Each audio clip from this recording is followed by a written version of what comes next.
You're listening to a podcast from Cancer.net.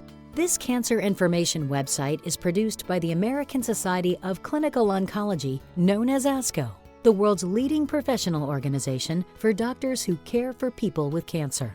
Voices on Cancer is a Cancer.net blog series where advocates share their stories and the lessons they have learned about being a cancer advocate.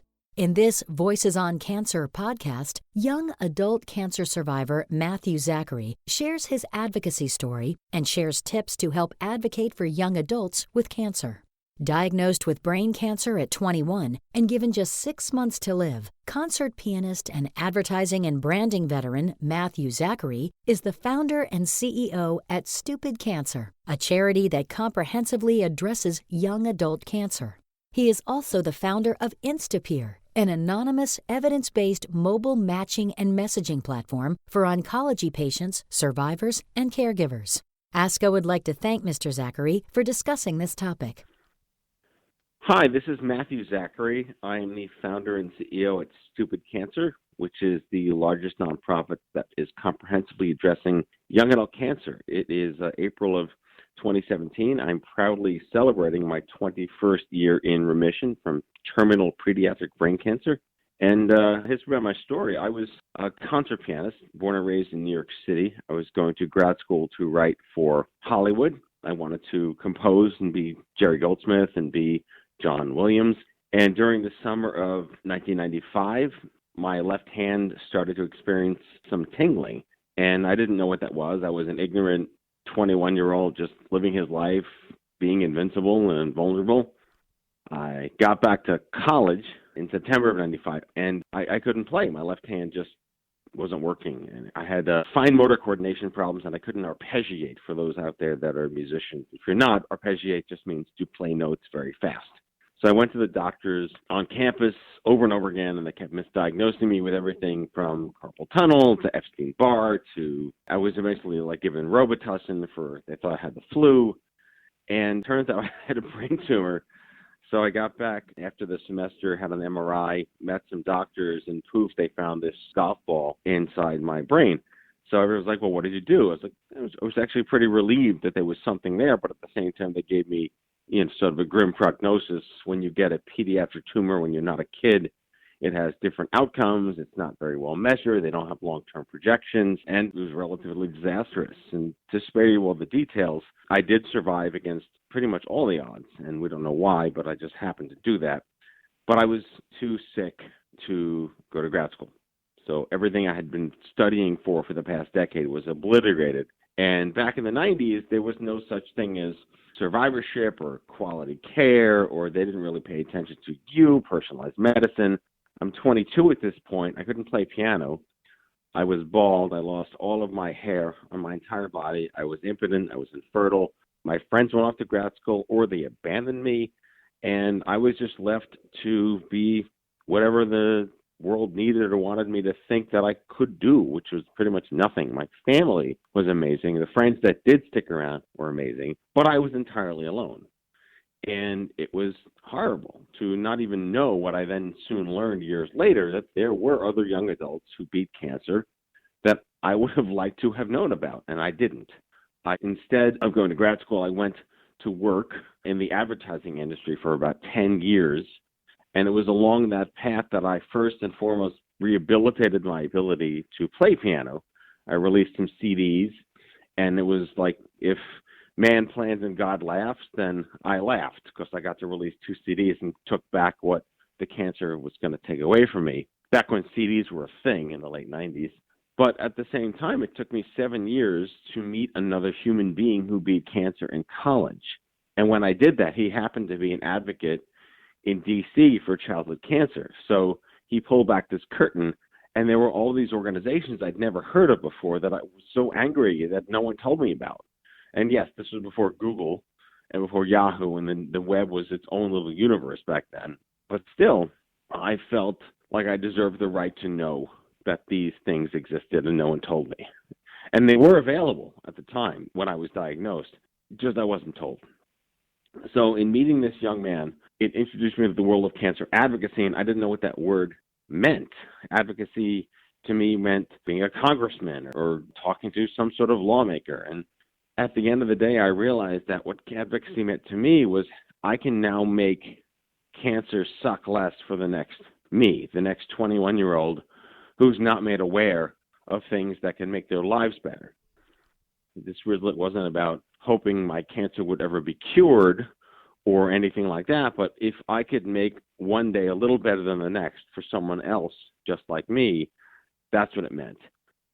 So I started to learn a lot about what was going on in cancer in the early 2000s, and I met a lot of the leaders who we all know today, highly Googleable people at the National Cancer Institute and the Livestrong Foundation and the American Cancer Society.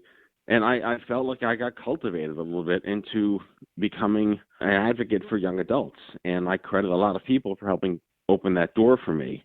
So in 2006, I think the lightning rod was hit when a report came out from the NCI and the CDC, the Center for Disease Control, about how outcomes in young adults were outrageously disproportionately horrible to other age groups, and that there was this call to action to understand young adult cancer as a completely different species in cancer. There should be pediatric cancer, there should be young adult cancer, and there should be older American cancer.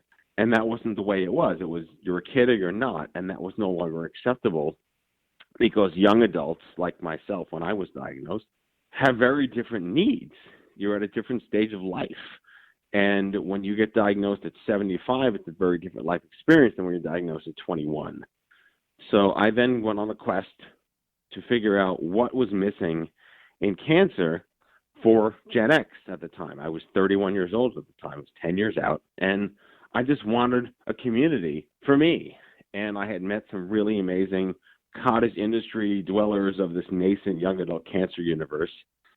But there didn't really exist a community. I come from advertising, so we say a brand. And I guess that's what inspired me to start Stupid Cancer in the fall of 2006. We launched it 10 years ago this past January. So Stupid Cancer is now in its 10th year of existence. And it was founded with the very simple premise to give Gen Xers permission to be, because we didn't ask to get sick, and we're too young for this, but a path to feel like you can make a difference for the next you, and a way to help yourself feel better about what you're going through today. It wasn't about cure, it wasn't about prevention, it wasn't about risk reduction, it wasn't about anything other than how do you live a better life today, because that's all you got to live with. And over the past 10 years, Stupid Cancer has grown based on what the community needed it to become.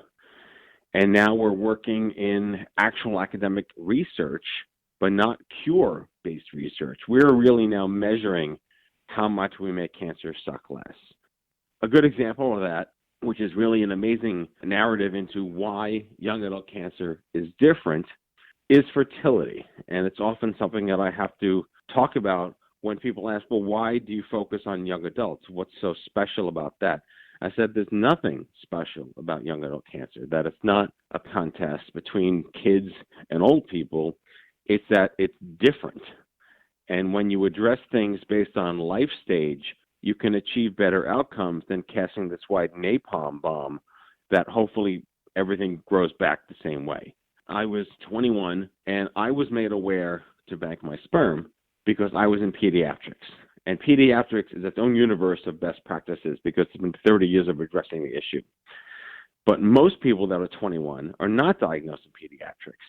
And we just conducted a study, an academic study, that got peer-reviewed and published that concluded more or less that of all the women diagnosed in their fertile years, this is 2016, of all the women diagnosed in their fertile years, only 13%, I'll say that again, 13% reported being made aware or informed that their cancer therapy, whether it's surgery, radiation, chemotherapy, immunotherapy, stem cell transplant, bone marrow transplant, would affect their ability to be a mom one day.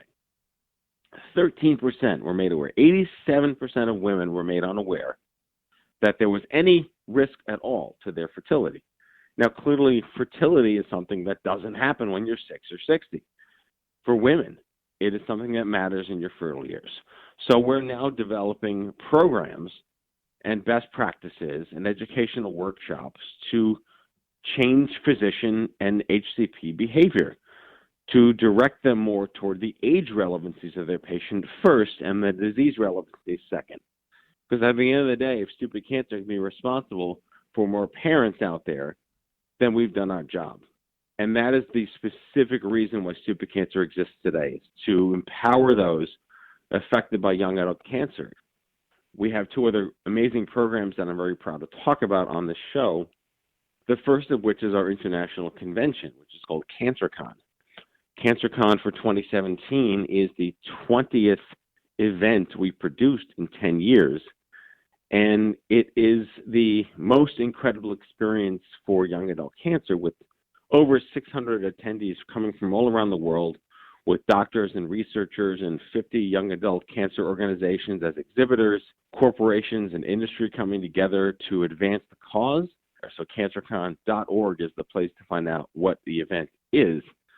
And we have a mobile app that addresses young adult cancer in a very unique way, such as how do you find out that there's another person like you without happening to stumble upon them somewhere on the internet or on Facebook. So we developed a mobile app called Instapeer, which we're relaunching to version 2, which is nothing more than a mobile app peer support finder.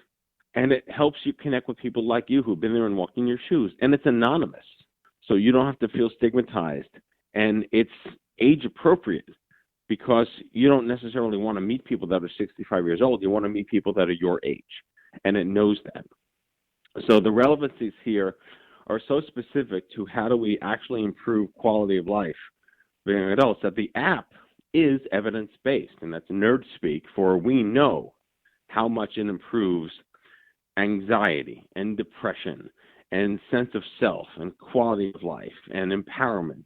These are metrics that have not truly existed in the young adult cancer space in any meaningful form. And we're very proud to be partnering with dozens of academic centers, including the National Cancer Institute and the Office of Cancer Survivorship, to be a power player in the space. This is a generation that I've aged out of, so now we're largely focused on millennials, that deserves better. No one should be made unaware of the age-appropriate resources that they're entitled to get busy living.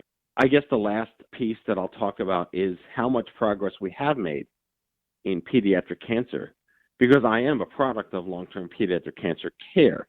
There's nearly 450,000 Americans who beat cancer as a kid, and kid meaning under 15. Now, of those 400,000 Americans who beat cancer as a kid, they're all under 40 today. There's nearly 500,000 Americans who beat kid cancer that are part of stupid cancer, because as we now know from tons of data, tons of longitudinal research, cancer is the gift that keeps on giving. And when the doctor says you're cured, that is not the end of the story. So many of these young adults now who beat cancer 10 and 20 years ago have late effects, and they need a community that understands them. They may not have cancer today, and they may have had it 20 years ago, but they're still infertile and impotent with cardiomyopathy and diabetes, and they're in menopause.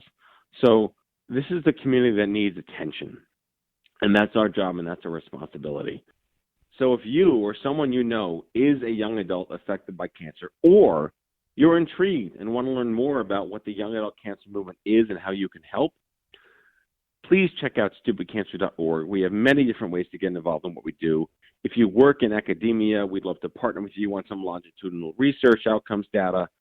If you are looking to start a nonprofit, please consider the value of what that means and what you want to get out of this situation. There are many nonprofits that do great work in the young adult space, and I always encourage people to look at those options first and contribute to what can be more successful today. There are ways to just go back to your doctor and say, hey, I'm a young adult. I didn't feel like I was treated appropriately. If you discover stupid cancer or other organizations that we work with and say, hey, I wished I knew about that and I wasn't aware of it, you have the opportunity to go make people aware of it and talk about why your cancer at your age is different. And again, not special or better off than anyone else. You had cancer at an age where it's different. So the more voices we get that talk about why young adult cancer is different, the more long-term pediatric cancer survivors we get, the more caregivers who were there for us that know what it means to be different in cancer by age, that is going to drive the change we wish to see. It's been my honor and pleasure to share this all with you today on the podcast, and I encourage you to have a look at stupidcancer.org and take an active role in making cancer suck less for the next generation. This is Matthew Zachary, founder and CEO of Stupid Cancer. Thank you, Mr. Zachary. More stories and tips from patient advocates can be found at the cancer.net blog at www.cancer.net/blog. Cancer.net is supported by the Conquer Cancer Foundation, which is working to create a world free from the fear of cancer by funding breakthrough research, sharing knowledge with physicians and patients worldwide, and supporting initiatives to ensure that all people have access to high-quality cancer care. Thank you for listening to this Cancer.net podcast.